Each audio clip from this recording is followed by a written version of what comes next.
Mimi nashangaa na nyinyi sana watu hapa ya Mlima Kenya. Juzi tumeenda uchaguzi. Tumechagua rais na naibu yake. Naibu yake ameenda kufika njiani, amepatwa na majeraha yenye alijitafutia mwenyewe. Rais ametafuta naibu wa rais mwingine, anatoka hapa. Siku ile tukisupport naibu wa rais mwenye mlikuwa mnasema ni mtoto ya Mount Kenya. Sasa huyu Professor Kithure Kindiki, is he a child of a lesser Mount Kenya father and mother than the one who was in place?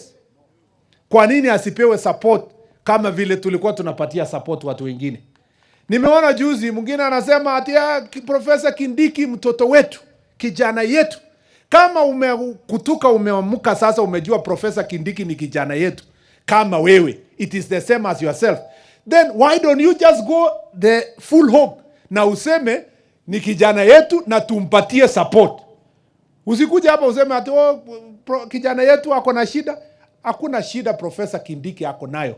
Shida yenye Kindiki ako nayo na ataweza kupata huko mbele, shida yake tu peke yake ni kama nyinyi mtamwachilia.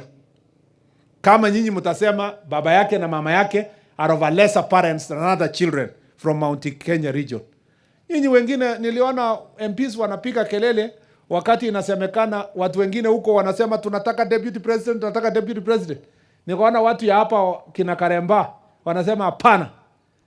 Mimi nawaambia hawa, unajua msichana mzuri mwenye hajaolewa, kila mtu anajaribu bahati yake. Lakini kama uko nayo, wewe mwenyewe ako ndani, ashakuja karibu na wewe, lazima uchunge.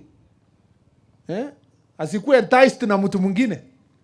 Huyu Professor Abraham Kithure Kindiki ni kiongozi shupavu, ana uwezo, ana tajriba, ako na akili, ni profesa, ni mpenda Mungu, alienda Sunday school na ni mtu anajua Kenya inaweza songa wapi.